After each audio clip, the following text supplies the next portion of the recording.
queremos que eso ocurra en nuestras vidas. No queremos que consideres que el mejor sitio para estar tranquilo, libre de problemas y de peleas y de discusiones es fuera de la casa. Al contrario, nuestros hogares, nuestras casas tienen que ser el lugar donde más a gusto y donde más cómodo se sienta usted. ¿Cuántos dicen amén? Yo me siento a gusto en la iglesia, yo no vengo aquí a pasarlo mal, pero yo me siento mucho más a gusto en mi casa, ¿qué quiere que le diga? ¿Verdad?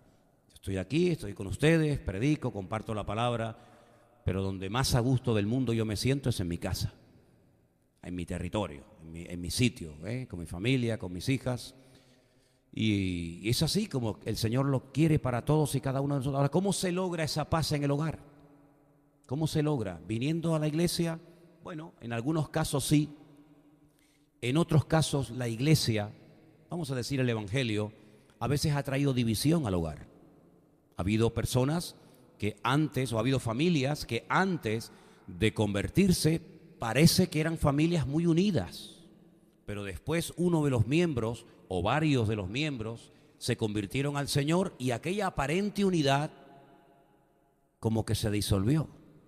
En cierto sentido nosotros vivimos eso, porque todos los años en la casa de mis padres se juntaba toda la familia para celebrar distintas celebraciones o fiestas. Pero una vez que nos convertimos al Señor, como que se fue diluyendo todo y cada uno se quedó en su casa.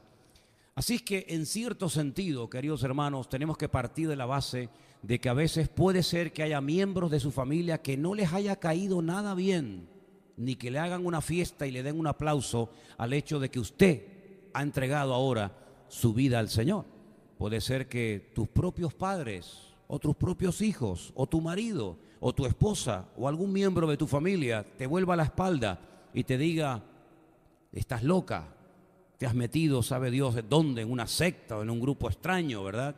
Así que no te preocupes, dice, hermanos, no os sorprendáis de las pruebas que vienen a vuestra vida, dice, porque todos nuestros hermanos alrededor del mundo experimentan en algún momento puntual de la vida pruebas parecidas a las que cada uno de nosotros estamos pasando. ¿Cuántos dicen amén? Ahora vamos a ir a la palabra y quiero llevarles en primer lugar a la carta que Pablo escribe desde la cárcel a los hermanos que están en Filipo. La carta de Pablo a los filipenses en el capítulo 4. Voy a leer a partir del versículo 10 en adelante. Filipenses capítulo 4, versículo del 10 en adelante. Presta atención porque vamos a tocar una primera situación, una pequeña dificultad que puede golpear contra tu hogar, contra tu familia en cualquier momento. Filipenses 4:10 dice: en gran manera me gocé en el Señor de que ya al fin habéis revivido vuestro cuidado de mí, de lo cual también estabais solícitos, pero os faltaba la oportunidad.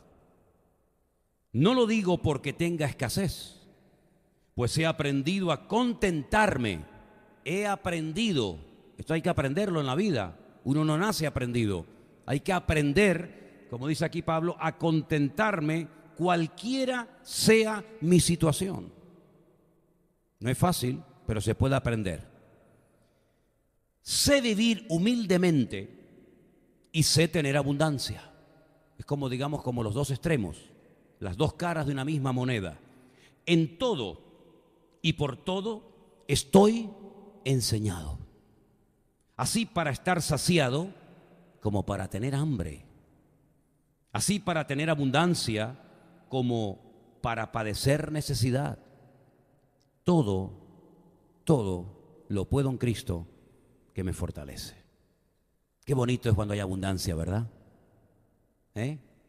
Cuando abres la nevera, está llena, cuando hay dinero en el bolsillo, en la cuenta del banco, cuando al coche no se le rompe nada, todo va maravillosamente, cuando hay trabajo, cuando hay abundancia.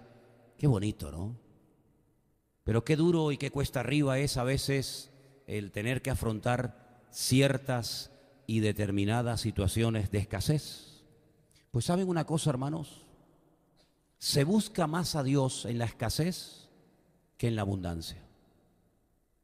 Mi experiencia, tal vez no es la de otros, pero desde mi experiencia les digo que he visto a más gente echarse a perder cuando les sobraba y tenían abundancia que cuando tenían escasez y les faltaban ciertas y determinadas cosas. No debería de ser así, sino que deberíamos tener en cuenta de que hay momentos, habrá en la vida momentos de abundancia, y que no se nos tiene que subir a la cabeza esa abundancia, sino darnos cuenta de que es un periodo más o menos largo, pero no poner nunca nuestra confianza ni nuestra seguridad en lo bien que nos están yendo las cosas y en el patrimonio que hemos llegado a acumular, porque es tan engañoso, tan efímero, que en cualquier momento el que está en la cumbre puede llegar al valle más profundo. Y por eso las palabras del sabio Salomón retumban en nuestros oídos en esta noche. Señor, no me des pobreza ni riqueza, sino manténme del pan necesario. Decía Salomón con su tremenda sabiduría, si me das demasiado, puede ser que me olvide de ti. Pero ¿cómo se puede olvidar una persona de Dios cuando le va bien la vida? ¿Cómo se puede olvidar una persona del Señor de ser agradecido, de depositar su fe y su confianza en Dios cuando hay abundancia? Pues hermanos, ocurre, no es la primera ni la última vez que pasa. Y decía el sabio Salomón, pero tampoco me des escasez, no sea que robe y blasfeme y peca contra ti, sino que, como acabo de decir, manténme del pan necesario. Si alguien piensa que esta es una especie de enseñanza única y exclusivamente de lo que llamamos Antiguo Testamento, nada más lejos de la realidad. La oración modelo, la famosa oración del Padre Nuestro que estás en los cielos, en esa oración que el Señor enseñó en el Sermón del Monte hay varias peticiones. No es una oración que todo es pedir y pedir y pedir. No. Solamente hay 3 cosas que en el Padre Nuestro el Señor nos enseña que uno debe de pedir. Y una de ellas es por el pan. Ahora, no estamos hablando literalmente del pan. Dame el pan nuestro de cada día. El Señor te da una barra de pan y ya está. Sino que el pan representa la comida, ¿verdad? El pan es como una palabra comodín, que se utiliza para hablar de nuestras necesidades materiales que tenemos cada día. Y el Señor nos enseña en el Padre Nuestro a pedir el pan nuestro de cada día. Ya Él había enseñado al pueblo de Israel en el desierto durante su larga peregrinación de 40 años que cada mañana tenían que levantarse a recoger el maná que necesitaban y que iban a comer. Solamente había un día en el que tenían que recoger el doble porque no caería maná ese día, que era el día de reposo. Pero los demás días tenían que levantarse bien temprano a la mañana y recoger lo que iban a consumir. Y si por casualidad saltaba el gusanito de la avaricia y querían recoger más de lo necesario, dice que se les pudría y se les echaba a perder, para que aprendieran a depender del Señor. Hoy comemos y esa es la garantía de que mañana volveremos a comer, y esa es la garantía de que pasado mañana volveremos a comer, y así sucesivamente, y así durante 40 años. Pero el ser humano, incluido nosotros los cristianos, como que no nos gusta mucho eso de depender del día a día del Señor. Como que tenemos que tener 3 o 4 meses o 6 o un año cómodamente y tranquilamente para poder dormir tranquilos, para poder sacar buenas notas, para poder estar alegres, para poder bromear, para poder hacer algún chistecito de vez en cuando, porque si no, parece como que el gozo, la victoria y la bendición como que se diluye. Y uno de los problemas, o una de las, yo no lo llamaría problemas, sino una de las situaciones por las cuales vamos a tener que pasar todos los creyentes en los últimos tiempos, es aprender a depender del Señor cada día. Esto está pasando en Israel, está pasando en Estados Unidos, está pasando en Europa y está pasando en todas partes. Algunos organizaron y planificaron su vida para que cuando llegara una cierta edad y un cierto momento tuvieran ahí como una especie de colchón, una especie de seguridad para pasar los últimos años de la vida tranquilos y sin problemas. Y no nos damos cuenta de que nuestra seguridad no depende de lo que hemos atesorado o acumulado, sino que nuestra seguridad, de quien tiene que depender única y exclusivamente, es de nuestro Dios. Pero seamos sinceros, La escasez roba el gozo a muchos cristianos. La falta de trabajo, las circunstancias adversas, parece como que moldean nuestro carácter. Y no debería ser así, pero lamentablemente es así. A veces parece como que nuestro carácter es afectado a favor o en contra según lo que tenemos o dejamos de tener. Y me da rabia que seamos así. Me da rabia porque realmente este tema teníamos que tenerlo ya más que superado. Pero lamentablemente nuestra carne todavía se asusta, tiembla. Nuestra carne todavía no termina de aprender que el Señor es nuestro pastor y que nada nos faltará. Por poco me costó la vida y sé que en aquel momento podía haber perdido la vida. En el año 89, 90, cuando una mañana temprano me subí a lo alto de una montaña y lo recuerdo como si fuera ahora mismo. Era un sábado, subía a una montaña cerca de nuestra casa, vivíamos en aquel tiempo en Galicia. Y había un lugar donde se observaba toda la ría, un lugar muy bonito, pero era una carretera más o menos angosta, no muy buena que digamos, y subí a preparar el mensaje del día siguiente. Iba a hablar acerca de depender de Dios, iba a hablar acerca de cómo tenemos que confiar en el Señor, pero en aquel momento yo estaba muy agobiado, en aquel momento yo estaba muy afanado, cuando la Biblia dice que no tenemos que estar ni agobiados ni afanados, pero lo estaba. Y estaba preparando un mensaje desde la plataforma de la teoría. Iba a predicar algo que yo no estaba viviendo. Y el Señor no lo permitió. Yo estaba a punto, o por lo menos mis planes eran irme durante un tiempo de España a otro lugar, a predicar, a servir al Señor. Y tenía en ese momento un coche. Y mis planes, repito y subrayo, eran venderlo. Y con lo que nos dieran por la venta de ese coche en aquel momento, comprar unos pasajes y llevarnos un poquito de dinero para Argentina, el país donde queríamos ir en aquellos años. Bajando de la montaña, al entrar en una curva, habían echado esa especie de gravilla o de picón, cuando echan a veces en las carreteras que están a veces nuevas o reparadas. El coche me hizo un trompo, perdí totalmente el control y el coche cayó al vacío. Esa sensación de caerte al vacío, de perder el punto de referencia, de no saber dónde estás, es algo tan terrible y es algo que pasa tan rápidamente que en cuestión de segundos puedes perder la vida. Me agarré al volante, no llevaba el cinturón de seguridad y hice la oración más corta de toda mi vida, pero yo creo que con la mayor profundidad al mismo tiempo. Señor, sálvame. Y cuando dije eso, el coche ¡bum!, paró de repente. El cristal de adelante se desprendió entero, ni se rompió, hizo ¡pum!, salió entero. Y automáticamente los limpiaparabrisas entraron hacia adentro. Y me hicieron un corte aquí en la cabeza, el coche quedó así de punta. Había caído sobre la rama de un árbol, creo que eso fue lo que me salvó. La rama se partió. Y al partirse la rama caí y el coche quedó entre una roca, aquí a mano izquierda, no podía salir por aquí, y el coche quedó así de punta. Pensé que estaba goteando algo del techo porque algo me caía en la cara y el retrovisor no lo encontraba, no sé si le arrancó, no sé lo que pasaba, no encontraba el retrovisor, pero yo me tocaba la cara y cuando me di cuenta era sangre.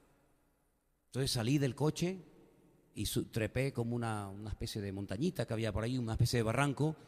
Y mi preocupación era sacar el coche cuanto antes, porque yo quería ver cómo había quedado el coche, quería ver cómo había quedado para venderlo, porque aún seguía con mi ansiedad y aún seguía con mi afán. Estuve un buen rato allí, vino al rato un jeep y me vieron y les hice señales para que me pararan y le dije que había tenido un accidente.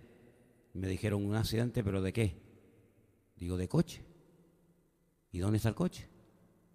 Digo, el coche está allá abajo. Cuando ellos se agacharon, se bajaron del coche y vieron el coche allá abajo y dije, ese coche es tuyo. ¿Tú saliste de ahí?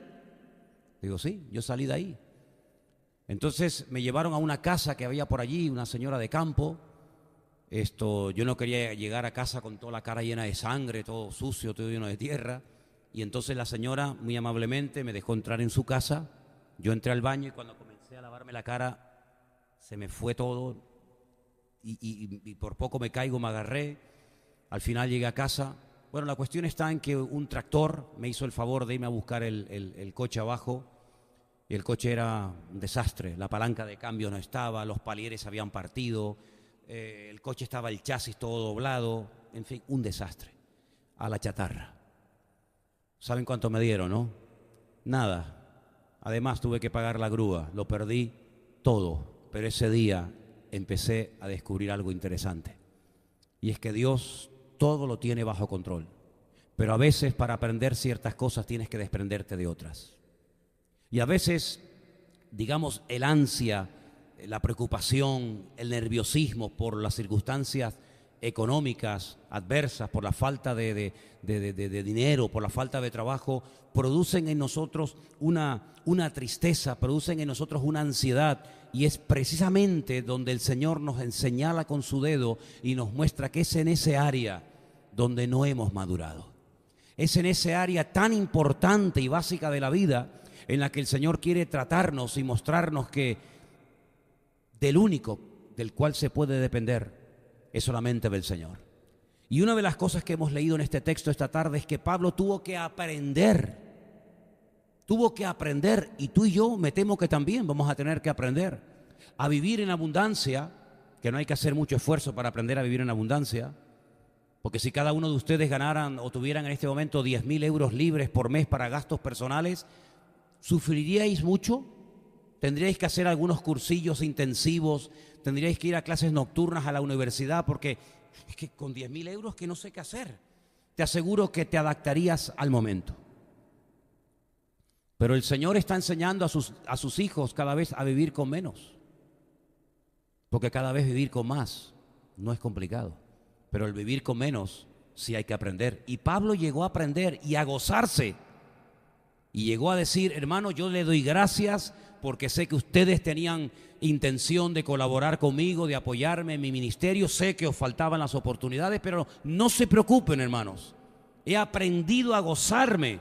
He aprendido a estar con estabilidad emocional perfecta en la abundancia y en la escasez, porque todo lo puedo en Cristo que me fortalece. Y ese versículo que sabemos todos o casi todos de memoria, Filipenses 4:13, está en el contexto de las necesidades económicas, está en el contexto de una enseñanza directamente de Dios a nuestra vida, donde el Señor nos enseña a vivir en abundancia, a vivir en escasez, pero no solamente a aprender a vivir en un extremo y en otro, sino a contentarnos, a gozarnos y a vivir y a disfrutar de la vida, cualquiera sea nuestra situación. ¿Cuántos dicen amén? Y estamos viviendo en los últimos tiempos, ¿sabían, no? ¿Sabían? En cualquier momento, aunque ya por ahí algunos dicen que ya ha empezado, aunque no se ha dicho abiertamente, la Tercera Guerra Mundial, hay más de 20 países en este momento en guerra. Millones de personas están muriendo todos los años en diferentes conflictos bélicos. Pero como que no se dice abiertamente que ya realmente esto es una guerra de una magnitud tremenda. Y yo en mi corazón tengo como la sensación de que estamos en un momento de una paz tensa. Es como cuando va a venir un huracán. Que hay una calma, ni las hojas de los árboles se mueven, ni los pájaros se oyen ni se ven. No hay ni una hormiga en el suelo, hay una calma, una paz impresionante. Y dice, qué cosa más rara. Y de repente viene el huracán, amigo, y arrasa con todo y hace un destrozo espectacular, ¿verdad? Pues en el sentido espiritual yo tengo esa sensación. Hay como una calma, como una cosa de decir, bueno, esto tiene que explotar por algún lado. Y va a explotar, dice la Biblia, que en algún momento determinado. Y creo que todo este tiempo el Señor lo ha querido utilizar en nuestra vida para enseñarnos a vivir sin quejarnos. Qué fácil es quejarnos, ¿verdad, hermanos? Qué fácil es quejarnos. ¿Quién te enseñó a ti a quejarte? ¿Te acuerdas? ¿Quién te enseñó a ti a estar todo el día echándole la culpa a este? ¿Verdad que no tuvo que enseñarnos nadie? Es como algo que llevamos dentro. Algunos hermanos en otras naciones a veces me dicen literalmente, a veces nos preguntamos, ¿qué hacemos aquí? ¿Verdad? Pero queridos hermanos, yo quiero recordarles, porque sé que lo sabéis, solamente te lo recuerdo, que nuestra vida tiene propósito y nuestra vida está bajo el control y la soberanía de Dios. ¿Cuántos dicen amén? Y ni una hoja de un árbol se va a caer si Dios no lo permite. Y las circunstancias por las cuales estamos pasando todos y cada uno de nosotros son circunstancias que no le podemos echar la culpa al gobierno, no le podemos echar la culpa a un partido o a otro, al diablo, no, sino son circunstancias que Dios está permitiendo por las cuales tenemos que pasar cada uno de nosotros. Y que Dios nos ayude, que Dios nos enseñe y que nos dejemos enseñar que estamos viviendo en tiempos difíciles y tenemos que aprender a adaptarnos a las circunstancias y gozarnos y dar gloria a Dios en medio de la prueba. ¿Cuántos dicen amén? Hay algunos versículos en Colosenses que quiero leer en esta tarde. Colosenses capítulo 1, por favor. Hay un versículo que es el 9, donde aparece una frase que me llamó mucho la atención y quiero compartirla. Por lo cual también nosotros, desde el día que lo oímos, no cesamos de orar por vosotros y de pedir que seáis llenos, léalo conmigo, del conocimiento de su voluntad en toda sabiduría e inteligencia espiritual. Quédese con esta frase, conocimiento de su voluntad. Leo, versículo 10. Para que andéis como es digno del Señor, agradándole en todo, llevando fruto en toda buena obra y creciendo en el conocimiento de Dios. Me llamó la atención esto. En el versículo 9 se habla de que tenemos que estar llenos del conocimiento de su voluntad. Y en el versículo 10, Pablo oraba para que los hermanos dieran fruto, para que crecieran, para que fueran creyentes maduros, pero además para que crecieran en el conocimiento de Dios. Y aquí hay para mí dos claves y dos cosas muy importantes que nos van a ayudar a pasar por la prueba en victoria, sin quejas, sin lamentos, sino con gozo y como hay que pasar. Conociendo su voluntad y conociendo a nuestro Dios. Porque conociendo a nuestro Dios vamos a descubrir, vamos a discernir qué se trae Dios entre manos con mi vida. Si yo conozco a Dios, voy a conocer su voluntad. Y cuando conozco su voluntad es porque conozco a mi Dios. Ambas cosas van unidas. Una persona que conoce a Dios sabe discernir, sabe leer las circunstancias por las cuales está pasando. Y eso le lleva a conocer la voluntad de su Dios. Una persona que conoce la voluntad del Señor es porque conoce cómo Dios actúa, cómo Dios siente, cómo Dios piensa, cómo Dios habla y cómo Dios se mueve. Y por eso es algo de vital importancia y por eso Pablo oraba, hermano, no cesamos. Es que estamos 24 horas al día constantemente orando en esta línea. Conozcan a Dios, conozcan su voluntad, conozcan a Dios, conozcan su voluntad. Porque conociendo ambas cosas, tu vida va a ser una vida de paz y de tranquilidad. Cuando no conoces a Dios, tienes nervios, te preocupas. Estás angustiado, no duermes. Estás preocupado. Los nervios, el estrés, las noticias, la televisión, el telediario. Te pones nervioso, te pones hasta de mal humor. Porque no conoces a Dios. Pero cuando conoces a Dios, tú dices, qué bien lo estás haciendo todo, Señor. Qué bien te está saliendo la película, Señor.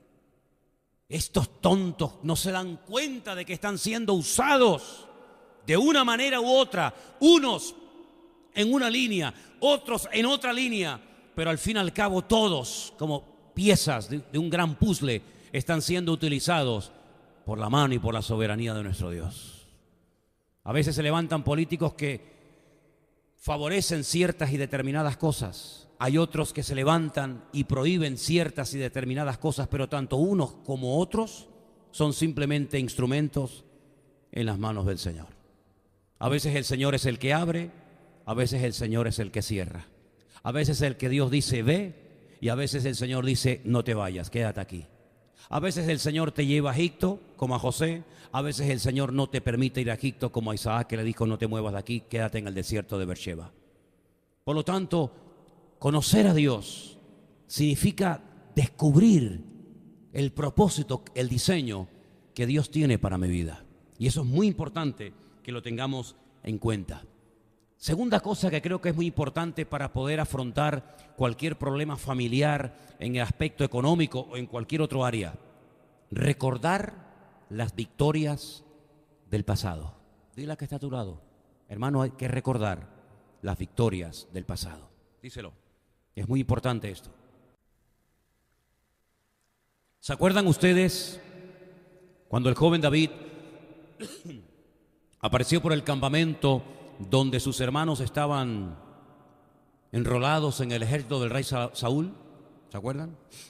Dice que les llevó comida. El padre lo había mandado para que preguntaran cómo estaba la paz de sus hermanos en medio de la guerra. ¿Cómo estaba la paz en medio de la guerra? ¿O hay paz o hay guerra? No, no, no. En guerra están los demás. Nosotros siempre tenemos que estar en paz.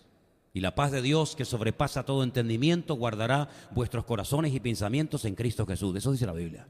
El mundo puede estar en guerra, pero dice la Biblia, mi paz os dejo, mi paz os doy, no como el mundo la da. La paz jamás, nada ni nadie te la tiene que quitar. Ni la abundancia, ni la escasez, ni el amor, ni el odio, nada. La paz es lo que te mantiene en equilibrio para poder ir por la vida con la bendición y con la paz del Señor en tu corazón. Ahora bien, cuando David llega al campamento y se da cuenta de que en aquel campamento hay un ambiente de temor, de pánico, de incertidumbre, porque por lo visto hay un gigante llamado Goliat que tiene amedrentado durante 40 días al pueblo de Israel. Ya conocéis la historia, ¿verdad? Él dice, yo voy a ir a pelear contra este hombre. Yo voy a tomar autoridad de esta situación. Si todos ustedes están quejándose, lamentándose, todos ustedes están hablando y opinando, pero nadie hace nada. Y David entendió que su papel en la vida, y el tuyo y el mío, es tomar autoridad, cambiar situaciones. Y David cuando llegó dijo, yo me ofrezco voluntario para ir a pelear contra este rey, contra este gigante llamado Goliat. Y cuando a él lo menosprecian sus propios hermanos, interesante, pues resulta que él dice, para mí derrotar a este filisteo no es nada.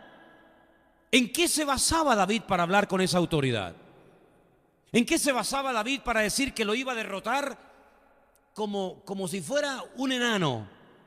Él comenzó a recordar, él comenzó a mencionar las victorias que había obtenido en el nombre del Señor en el pasado. Y él comenzó a contar allí una serie de cosas que aparentemente nadie sabía, pero que él las conocía perfectamente. Él dice, yo soy pastor de ovejas, cuido de las ovejas de mi padre. Y cuando viene un oso y ataca al rebaño y se lleva a un cordero, yo voy detrás de él, me levanto contra él y lo mato. O en otra ocasión, cuando se levanta contra el rebaño un león, yo voy tras de él y lo mato y le quito la presa de la boca y lo destruyo. Y el mismo Dios que me ha guardado de las garras del oso y de las garras del león es el mismo Dios que me va a librar de la mano del filisteo. Y ahí comienza una forma de hablar diferente.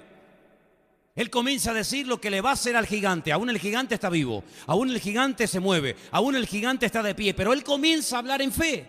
Él dice, hoy le voy a cortar la cabeza. Cosa increíble. Las aves del cielo, las bestias de la tierra probarán hoy las carnes de este hombre.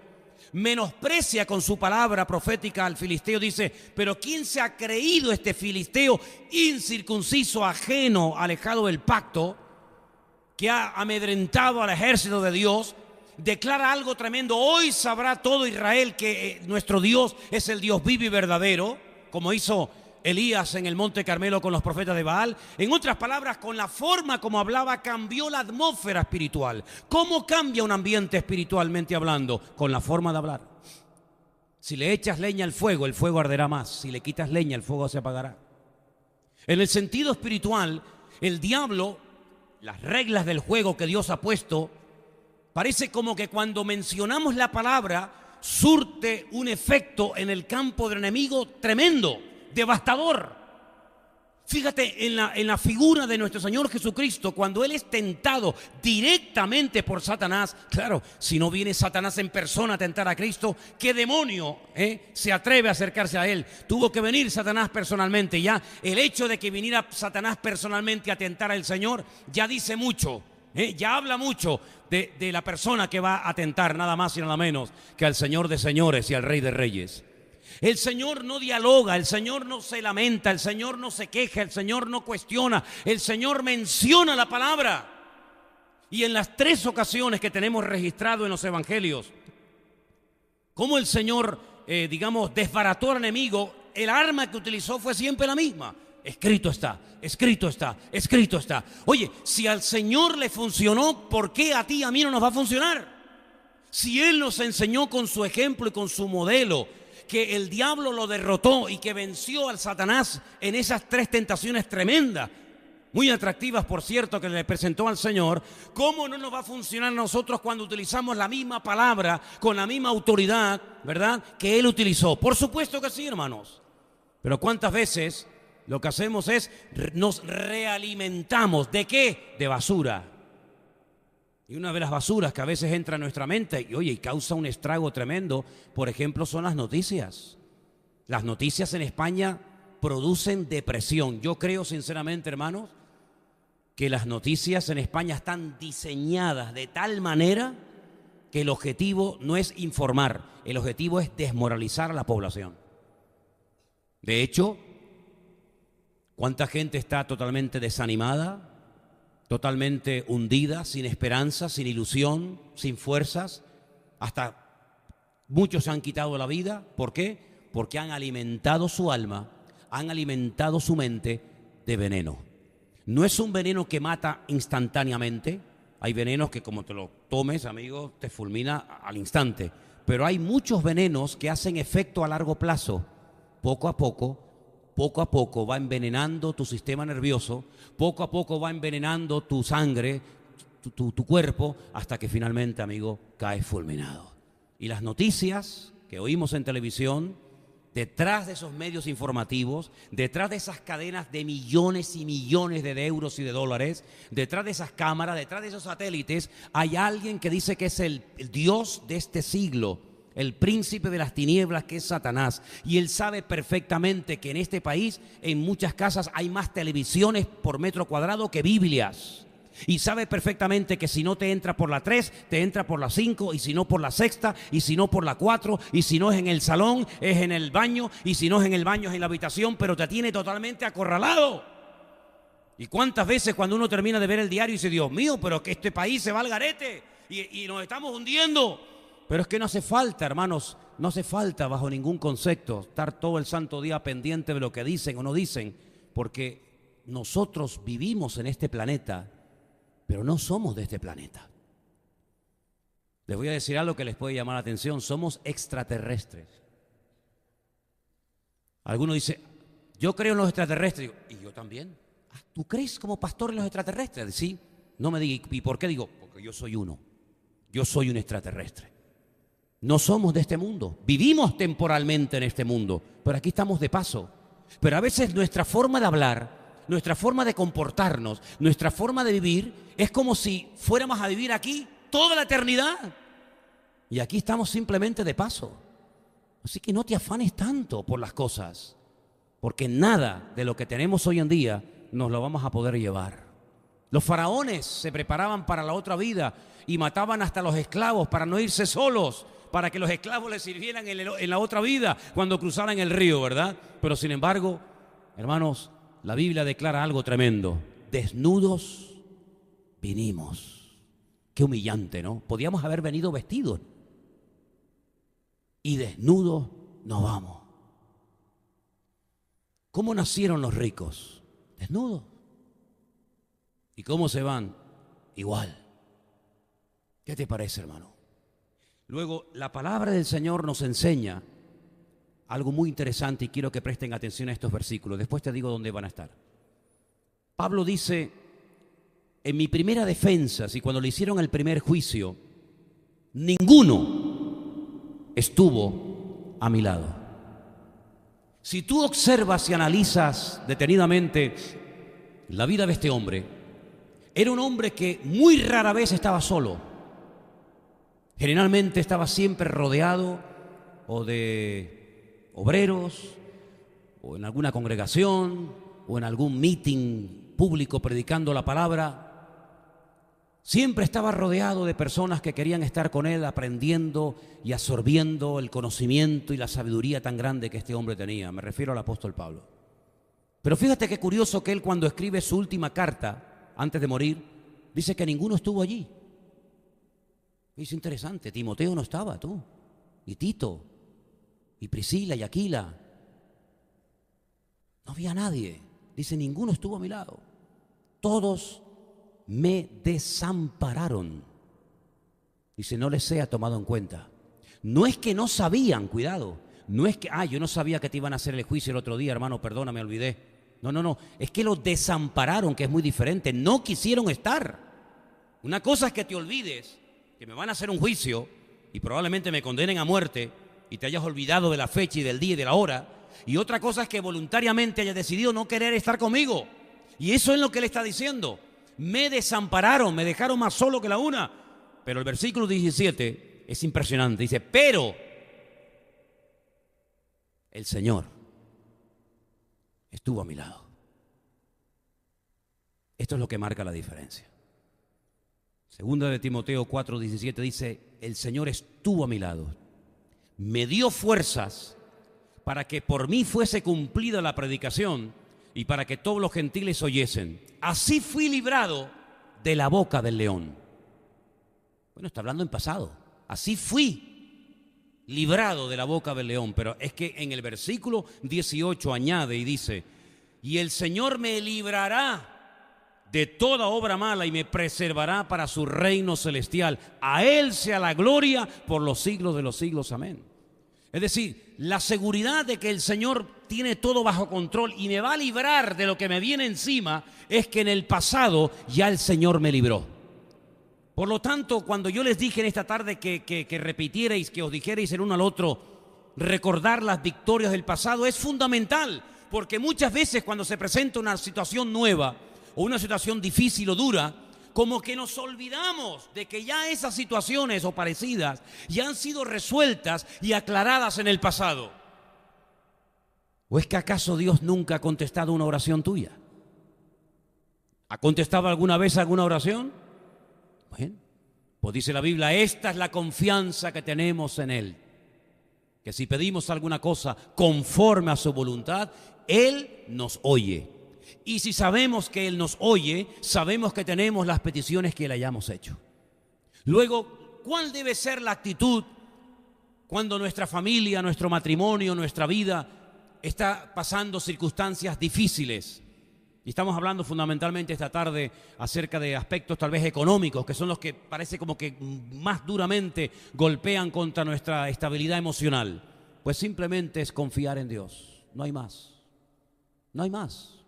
Que no hay una magia, no hay una varita mágica, no hay un truco que digamos, mira, tienes que hacer. No. Confía en el Señor y Él hará. Y hay un libro hermoso que se llama el libro de Proverbios, que ustedes lo conocen y lo han leído seguramente. Y uno de ellos dice, teniendo sustento y abrigo, estemos contentos con esto. ¿Sí o no? Y lean el libro de Proverbios para que ustedes se den cuenta de cómo el Señor nos enseña a disfrutar de la vida, aunque tengas un trozo de pan duro y nada más que echarte a la boca, porque ese pan con la bendición de Dios te va a saber a gloria. Uno de los profetas más grandes que jamás ha vivido en este planeta Tierra se llamó el profeta Elías. ¿Sí o no? Ay, si viviera el profeta Elías hoy en día. Todos estos fantasmas y todos estos sinvergüenzas que a veces están en los púlpitos enseñando barbaridades y engañando a las congregaciones y haciendo locuras que no le llegan ni a la suela del zapato a este tremendo varón de Dios. Imagínate que fueran como el profeta Elías, que ora y cae fuego del cielo, que resucita muerto. Madre mía, sería terrible, ¿no? Pues sabes que el profeta Elías tuvo que estar 6 meses escondido en una cueva que yo he visitado un montón de veces en el desierto, en Israel, esperando la misericordia del Señor por la mañana y por la tarde. Y dice que los cuervos venían y uno les traían un trocito de pan y otros un trocito de carne y se acabó. Y agua del arroyo para beber hasta que se terminó secando. Pero vamos a ver que es un profeta de Dios, que es un gran varón de Dios, que el otro día en el Monte Carmelo degolló a 400 profetas de Baal y ahora lo mantienes a pan y agua y de vez en cuando un trocito de carne. Pero ¿esto qué es? ¿Qué recompensa para este hombre de Dios?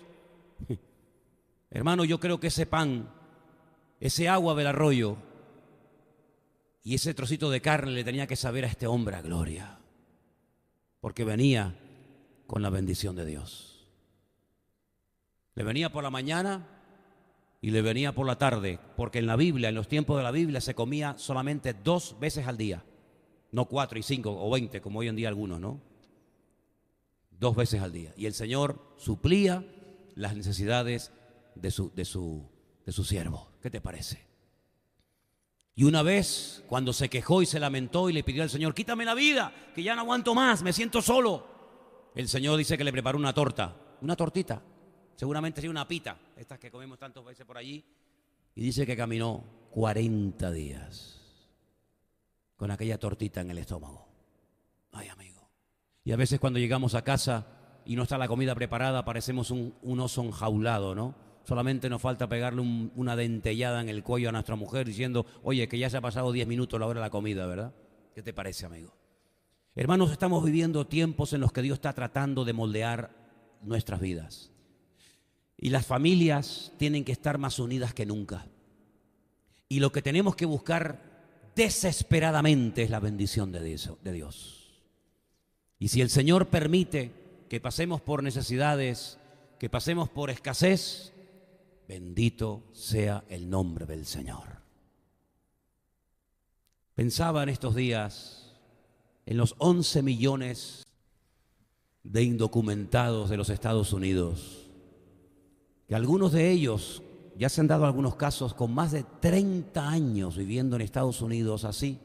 De la noche a la mañana cambia un presidente, cambia una política interna del país y se promulga un edicto donde tienen que salir y si no salen te van a sacar. Millones de personas que para ellos Estados Unidos era el paraíso terrenal. ¿Cuántos se jugaron la vida para poder llegar a Estados Unidos, el país de las oportunidades, donde los sueños se cumplen y donde parece que todo se hace realidad, como si fuera Walt Disney? Qué tremendo, ¿verdad? Qué tremendo, queridos hermanos, cómo de un momento a otro puede cambiar la vida de millones y de millones de personas. ¿No creen ustedes que ha llegado el momento en el que tenemos que buscar y depender solamente del Señor?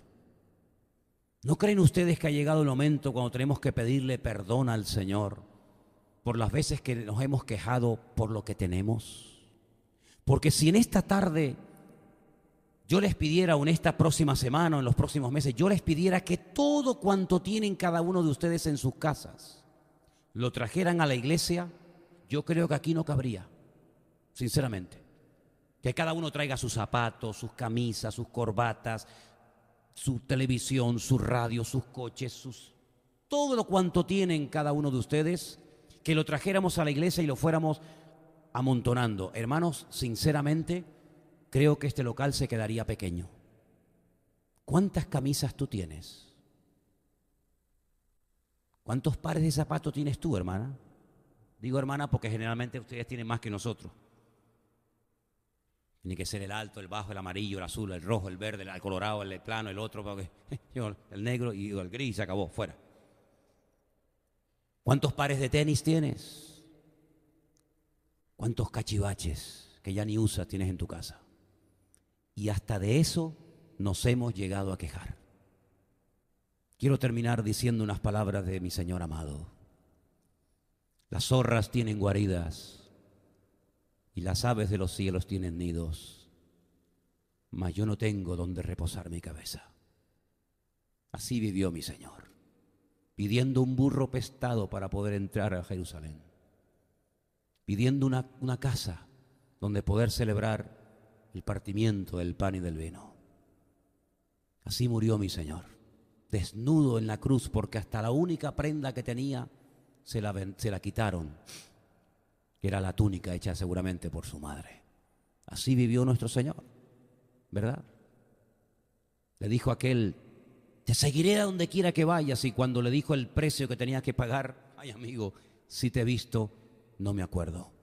Hermanos, estamos viviendo en la recta final.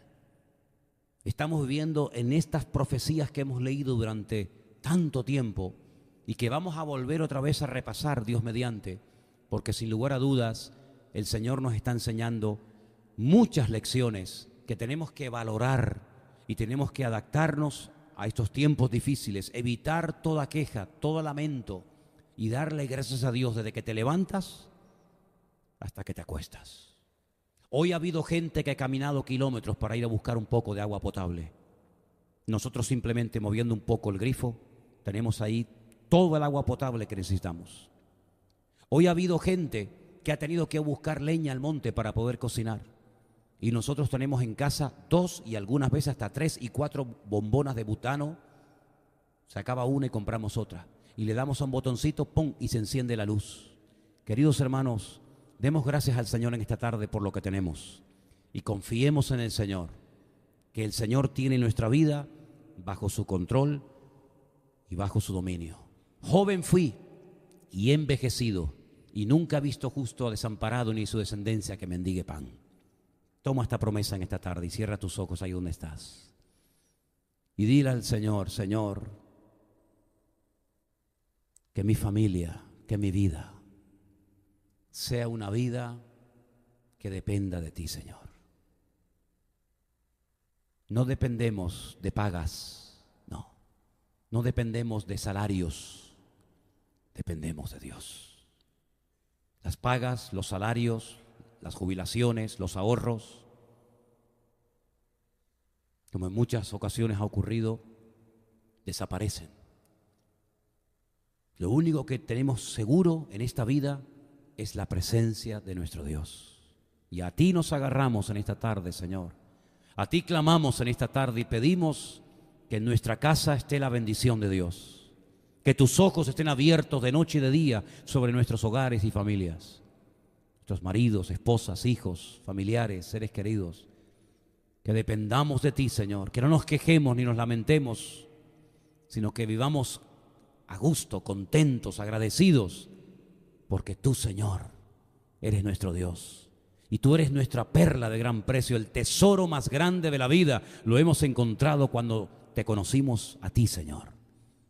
Queremos pedirte que nos ayudes a mantener en todo momento una buena actitud, una buena disposición de corazón y a mostrarle al mundo que en la abundancia y en la escasez tu iglesia ha aprendido a vivir y a gozarse. Gracias te damos, Padre, por tu palabra. Muéstranos tu conocimiento, tu voluntad, y que, Señor, te demos siempre la gloria y la honra en cualquier momento, circunstancia o situación de la vida, porque tú eres nuestro pastor y nada nos faltará. En el nombre de Jesús. Amén y amén. Póngase de pie, hermano, por favor, en esta noche.